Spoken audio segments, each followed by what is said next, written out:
I was standing in my kitchen this morning making a cup of green tea when my daughter walked into the room.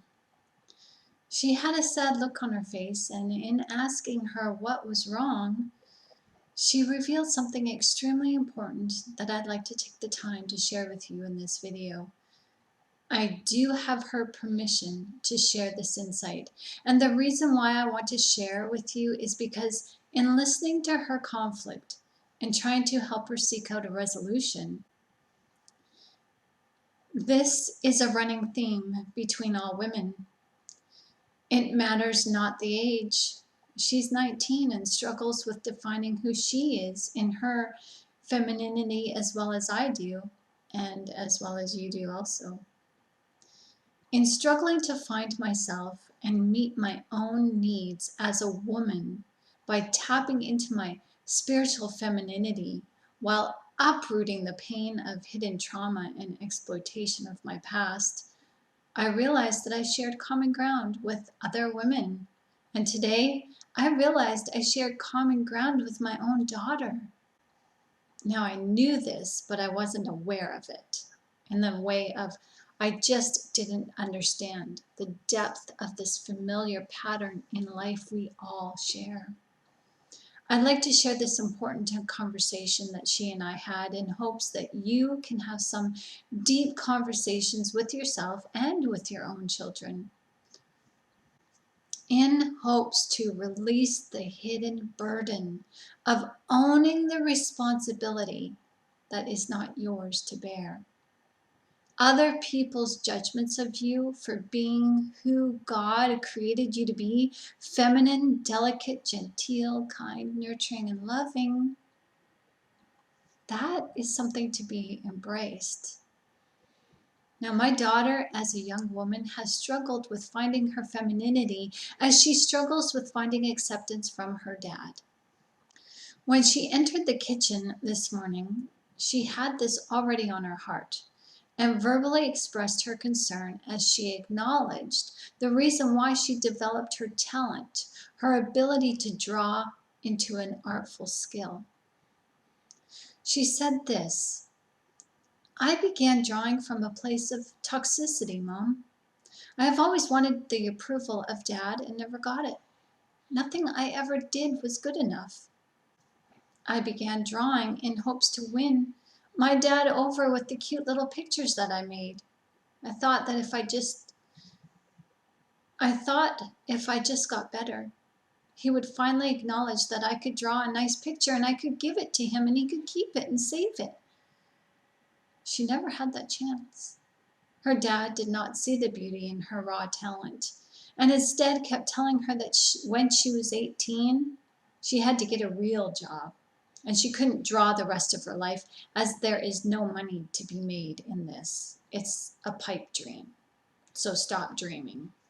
He had no idea that he was dismissing her as her heart and soul was poured out into her creativity. Pouring hot water into my teacup, I looked at her and I saw such sadness. My heart sank. I knew her feeling.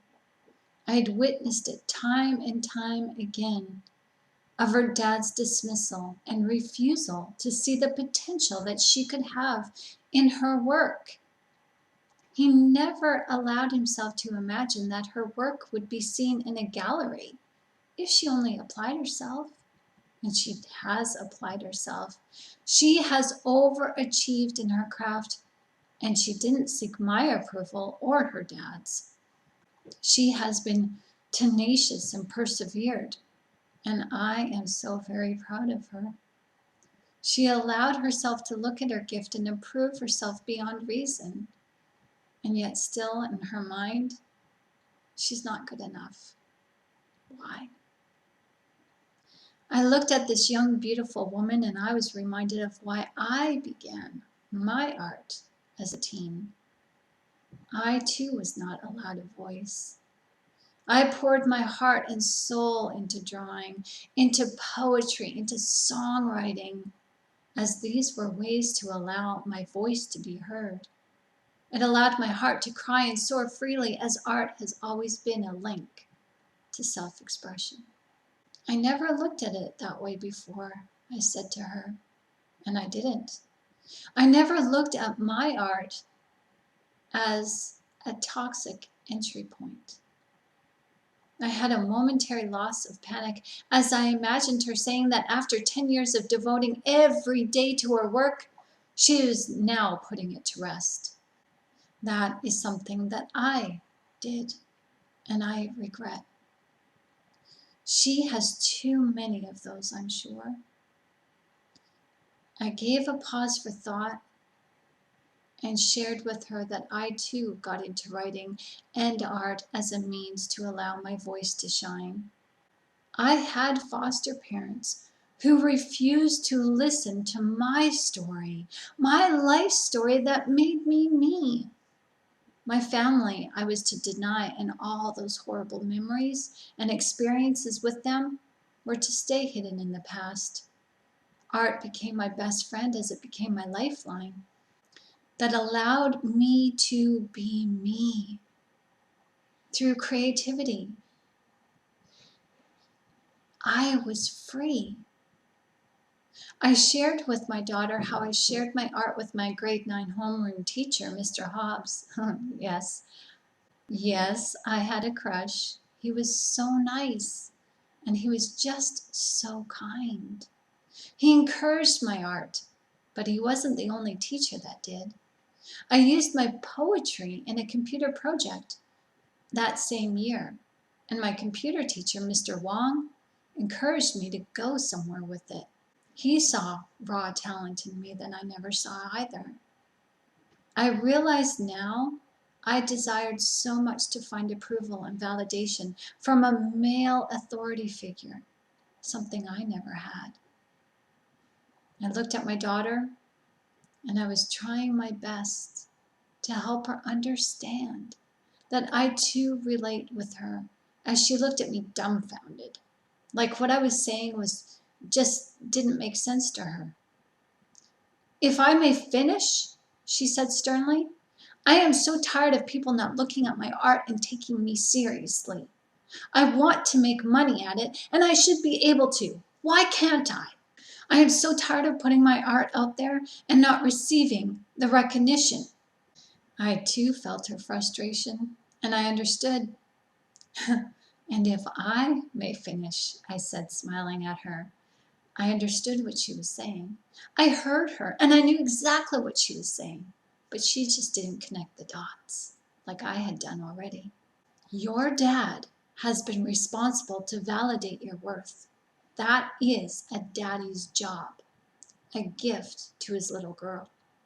However, because he failed in that responsibility, you are now putting that responsibility onto other people. Is that really fair to put that responsibility onto strangers? I didn't give her time to respond. You put your heart and soul into your work, do you not? She nodded. Your soul, your very being shines through on that page that you present to the world. The colors you use, the poses you design your characters to stand in, even the facial expressions of your characters is a reflection of you. I asked her then to go to the hall mirror and look at herself. I asked her to go walk up to the mirror and face herself in the mirror. She refused. She objected even, and I encouraged her to go to the mirror. Once she did, oh, she had an attitude. She was defiant. I could see it all over her body language and her facial expressions. She didn't want to face herself, and in reflecting on that now, I can only guess self-rejection is easier to face than the rejection of others. You and I have been there. She put her dad's responsibility also onto herself, and I told her that. Why do you choose the colors you do when you color a portrait? I asked her. She paused and struggled with the words. I tried to coax the answer out of her. the answer that she needed to hear from herself. Why do you use the vibrant oranges and the purples and the blues in your colors? Well, because they are pretty, she responded. And she began to slowly cry, and I saw the tears fall from her eyes. I said to her, you put your heart and soul into your pictures. You invest yourself into your pictures. Why do you choose what to draw? You envision yourself in those pictures, do you not? She broke down and started to cry. Why do we draw? Why do we write? Why do we get into this form of freedom of self-expression? We do this because it is our freedom of self-expression. This is the only avenue that we can tap into it, because it is us on the page. It is us in that poem. It is us in that story. It is us on that colorful piece of artwork, whether it be landscape or a portrait. And it's also us in the songs that we write. It is our heart and soul coming to life and shining for the world to see. It is us, real, unadulterated as we are, raw, up close and personal, unhindered. When we draw and write, no one tells us, no, stop, you can't do that. You can't be that. Instead, we listen to our own voices, our own heart song that says, yes, yes, we can. I gotta be me. I remember long ago in high school getting into acting and attending drama class, and this is something that I desired, I loved. I felt like I could be me. And when I got a part in the play, that was a dancing role because I love to dance. Oh, that would showcase to the entire town who I am, who Shannon is, and I was on fire. However, I needed my mom's permission because practice was after school for 2 months. And my mom said no. The excuse was that I had to look after my younger sister after school. Well, I had an older sister that could do that. This was crushing to my heart because it was stopping me from being me. The freedom of expression to voice my opinion, voice my pain that I had to stifle. I was crushed. I stopped drawing after that. And no one told me that I couldn't draw. No one told me that I couldn't write, but I stopped because I needed permission. After grade 9, I stopped drawing as life seemed to get more serious. I lost my voice because I allowed others to stifle it. Sorry, I have a frog in my throat today. The teachers were different in grade 10, and my home life was different. You know, I remember I had a drawing promoted in the local paper, and my mom negatively commented. And that was another way of her telling me no. And I just stopped. I remember drawing in secret. But even eventually, in secret, that desire dwindled. Having this heart-to-heart conversation with my daughter today, I don't want her to lose her passion. And I don't want you to lose your passion. That's why we're talking today. You don't need permission to do what you need to do for you. You go, girl. You do it, and do it proudly and boldly. In talking with my daughter, as she stood in front of the mirror, I heard her voice. I heard her. As soon as she said her choice of colors were because they were pretty, I heard her say, I am pretty. And I imagine that's probably why she cried, because she recognized that she is pretty. but she has never been the one to allow herself and give herself the credit for such things. She has never heard her dad say, "You are pretty, you are smart, you are funny, you are talented. Oh, girl, I like you. Girl, I love you." I don't think they even giggled together. Some families are just like that, and we won't get into the trauma here. She was never allowed the freedom to express her femininity, her girlhood, as a little girl. To giggle and to throw a ball like a girl. Her dad truly treated her in a way that he thought would toughen her up. But in doing so, her individual feminine expression was covered and hidden. So much so that she couldn't see her natural beauty and worth. Her art is her form of expression, and she is looking to others to continue to validate her worth. She knows my own personal struggle with my own femininity and worth, as my femininity was stunted also. I admit I was grasping at straws to finally help her. What could I say to help her as she needed to discover her own beauty within? I'm going to take a sip of tea. I've got a frog in my throat this morning, so just bear with me.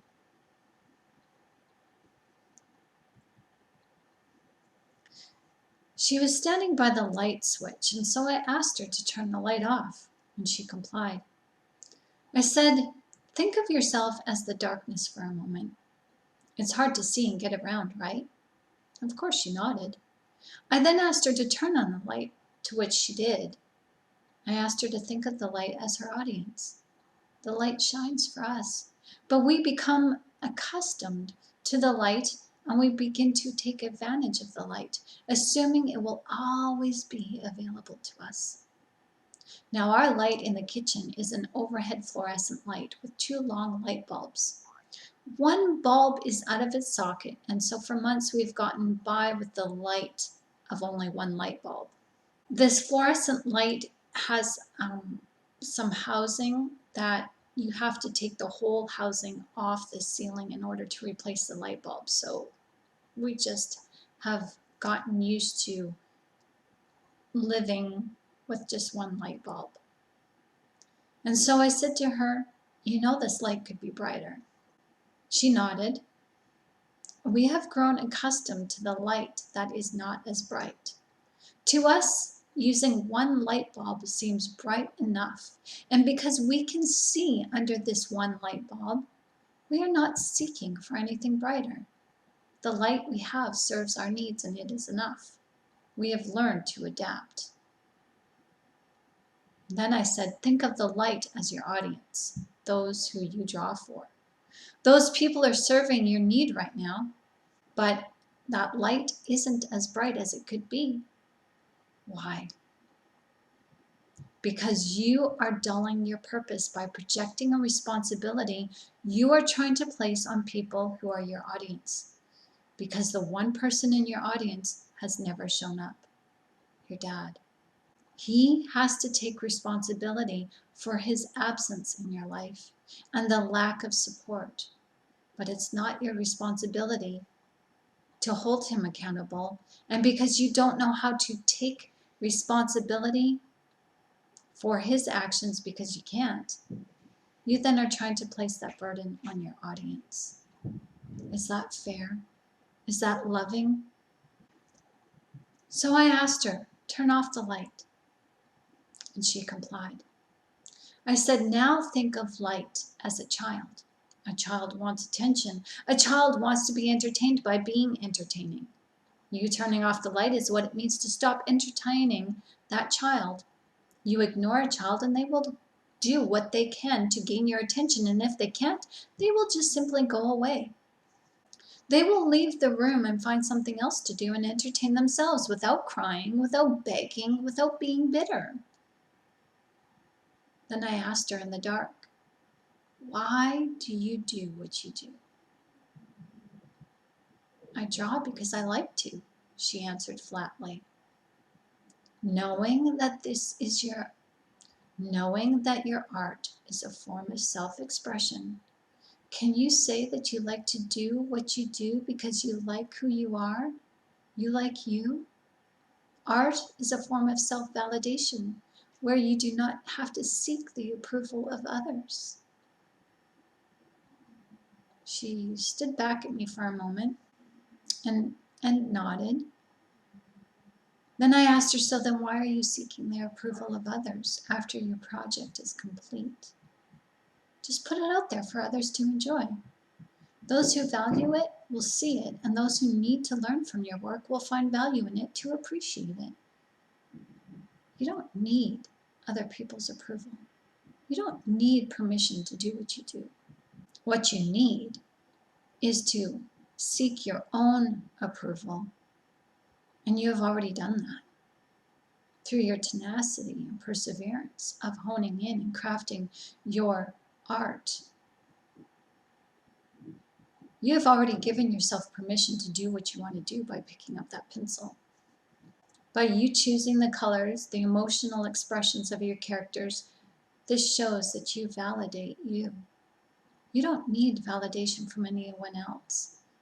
You have the most important and the highest recommendation of all, the approval of yourself. What else do you need? Yeah, but, she said. But what? I asked. I need to make money. I said who? That's a lie you have told yourself to find approval from your dad, who was money driven in his motives. That's his responsibility to own. He held himself up to those standards and he put that responsibility onto you.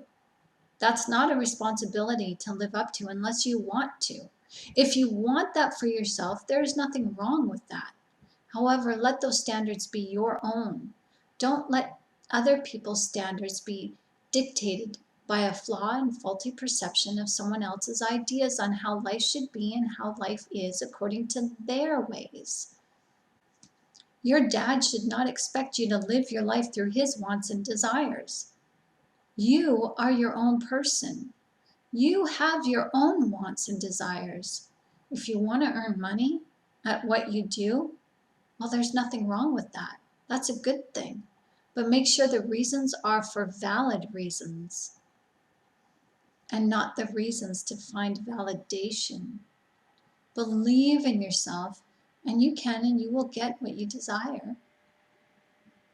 Then deeper insight came to me that I think is also relevant for all of us, as I was shown this to apply to myself also. We know that the earth is governed by the beauty of opposites. When you are sitting, you can't stand. When you walk, you can't run. Whatever opposite you are engaged in, you do not think about or entertain its opposite of what you are doing. If you are sleeping, you're not awake. If you're eating, you're not fasting. Where there is a physical, there is a spiritual. We are told in Scripture that when we are united to God in heaven, there will be no more tears. We will be in a total state of bliss, where the worries of this life will not be remembered. If this is what happens when we return to heaven, then I asked my daughter, does it not stand to reason that when we came to earth from heaven, we lost our memory of heaven? What is the law of heaven? Love. Love is the law, as love is a state of being. 1 Corinthians chapter 13, verses 4 through 8. This is God's character that does not change and is meant to be our character. I personally have been seeking how to apply God's character to my life. And as hard as it is, it has everything to do with getting rid of the ego. A parent who loves their child, who understands that a baby cannot walk, does not put expectations on their child until the child has acquired the skill. The parent, when the baby is born, has unconditional love for that child. This is the love God has for us. It does not change. It cannot change. A parent does not show the child their ego. When we are born of earth from heaven, God puts a spark of love in our hearts as children. It's our parents' responsibility to fan that spark into a flame, and many parents do not do this. Instead, they force their ego onto their children. My daughter had this done to her, and I had this done to me, as you probably had this done to you. This sets us up on a quest to find love and seek love in the validation of others. And many of us never find it because we do not understand what it means to love, and we do not know exactly where to find love. In understanding this concept more deeply, I'd like to ask you if you remember getting that awful outdated gift from Grandma when you were young. You know, that ugly knitted sweater with all the wrong colors. And instead of wearing it, well, you hid it in the back of your closet underneath all the junk you could find. You couldn't bear to throw it out and hurt your grandma's feelings by not wearing it, but you couldn't bear to wear it either. That thing, yeah, it was hideous. Well, that's a gift given to you that you never appreciated. It is a gift that is automatically given based on someone knowing that you have a need, but not knowing exactly what your needs or preferences are. That gift was given out of a loving nature, yes, but without knowing who you are. A gift worth having is one that is worth attaining and retaining. The gift we earn ourselves is worth more in meaning to us. We have invested our blood, sweat, and tears in achieving that gift for ourselves. We seek out this gift, and when we find it, we protect it because it means something to us, because we know ourselves enough to know what we want and go after what we want, because we love ourselves enough to hang on to that gift. So when we go seeking out that special sweater, and we search out store after store after store, and we come up empty-handed for months and months and months, and we know what we want. We know what we see in our mind's eye. We know we want a certain kind of color, a certain kind of weave, a certain kind of pattern, a certain kind of fit, and we're not willing to settle for that just any old sweater. When we do find that sweater, maybe 6 months or a year later, we cherish that sweater. We wear it on special occasions. We hang it to dry. We don't just put it in the dryer and wash it with our everyday clothing. We set it apart in our closet and put it away so that it will be preserved even. Anything that you have to work for, that you want to work for, is worth holding on to. And that's the point. When we were brought to this earth from heaven, we were gifted with life. Life that is in our hearts, that is love. This love was a spark embedded into our hearts.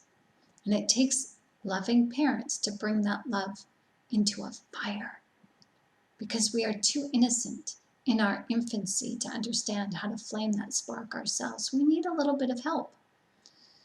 But when our parents fail us, they unknowingly bury our love, that spark of love, under their fear. And we end up growing up in fear. Their fear that we take as our own. They project their fear onto us. And we end up unknowingly living life through the perspective of their fear.